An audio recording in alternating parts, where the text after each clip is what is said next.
All right. Welcome back.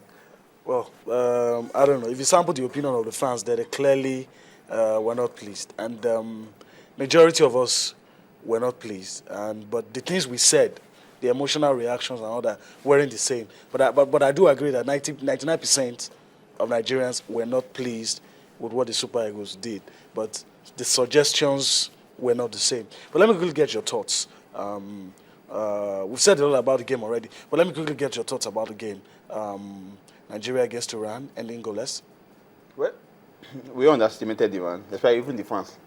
You know, when you are playing against a team, I think for an advice for fans, when you're playing against a team in a major tournament like the World Cup, go and do a Detailed research on the team and see what they have to offer. Not just the key players. You know, some people will say, Zeko will be the threat. And you will discover that before Zeko went to Manchester City, he has won the Bundesliga with Wolfsburg in Germany. So a lot of people knew Zeko when he moved to Manchester Probably City. Mizimovic. Yes. So go and do a research on all the other players who are so even if Bisevic was at one point was at Offenheim with our own Chinedu Obasi Obukwe was the top striker in Offenheim. Obaki was supporting him. They were doing so well. So let's go and do let's do research on Iran. Let's see what Iran have done over their qualifiers, how they qualified for the World Cup, and see their friendly game and see what they have on offer. Yes, some of the key players that we know in mainstream Europe, but not just players. Okay. The other players we don't know. Before we start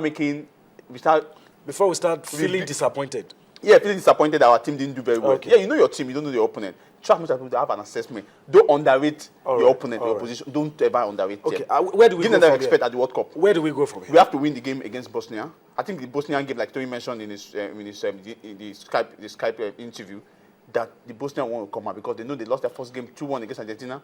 They are bottom of the table. They needed to win this game. They won't come to play the kind of containment football the Iranians will play. They will come out. That might work in our favor. I don't think that might work in our favor, but we have to be a bit careful. We have to balance defense and attack. Obabona, one of the key men out of the defense. It's not going to play. It's doubtful. It's doubtful for now until the doctors confirm whether it's going to be ruled out of the game. It's doubtful for now. So we have to keep it tight at the back. Mikel must change his strategy. You have to search forward. The team is built around him. If he doesn't go forward, some of these players won't go forward. Ramon Aziz, if he's going to be fixed, he's going to be fitted in this game. The coach must drum it in the ear that this is not the under 17, under 20 World Cup. You have to step up your performance. You have to step up your performance. Right. Yes, a lot of people are saying he was overwhelmed by the big stage. Well, because he didn't do very well. If he had done very well, people will say, yeah, it is latest. I mean, but you have his teammates in that team. In that team. Onazi and Omero. I mean, they played together. They will say where Onazi has gone to the Nations Cup, he played through the qualifiers, went to the FIFA Confederation Cup, he has started the big stage. I think you have a point there. But we see players play the big stage. When Obabona got on the big stage in the Nations Cup, people said he's going to be overwhelmed by the occasion. But he showed himself strong. Omero too, the same way. So maybe somebody should drum it. Maybe the psychologist or the chief coach should drum it as Ramon Aziz here that this is the World Cup. You have to prove yourself. You have to play. You have to justify why you were included in this team. It's 23 players that were included. Let's broaden our talk now on let's put it on the African teams.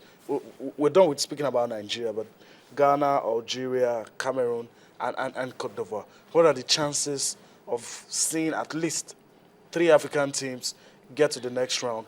Every one of them has played now. One victory for Africa. So I don't want a repeat of 2010 when only one African country got beyond the group phase. Yes. Even 2002, where it was just Senegal. Just Senegal, and 2010 we had the same thing. 2006 was almost a disappointment. Even Ghana got beyond the second round. They got beaten by Brazil. Brazil, yeah. This time around, I don't want Cameroon to become the first country to crash out of the tournament. Okay. Because if they lose against Croatia, or maybe Australia will play first, so that will likely be a country from the Probably Asian Confederation crashed out before Cameroon. But I don't want that to happen. I don't want a repeat of 2010 because it's going to be a lot of pressure for whoever qualifies for beyond the group phase. Because the whole weight now, the expectation, the team, a lot of pressure. Okay. Nigeria is in the mix. I don't want it to be. Yes, Cote d'Ivoire, they look likely to get to the next round because of the kind of group they are in. I think the strongest in that group is maybe Colombia. Greece, going by the first game performance against Colombia, not impressive. The Ivorians will be able to overrun the Greek. Should be able to overrun them. Cameroonians should be able to overrun the guaranteed. There's not a guarantee, but the way they came back against Japan gave us something that this Ivorian team is a killer team. They have a killer instinct. Algeria lost today. Their next game, their group looked very open. Maybe let's see what happens between Russia and Korea. They will know will know what to say when Algeria comes up in their next game. Okay. Ghana, they lost their first game. Their group is pretty tight. They are coming up against a team that want to maintain an 100% record, Germany. And if they lose that game, how many teams are you seeing? African teams are you seeing in the next round? Number one, the Ivorian will go through.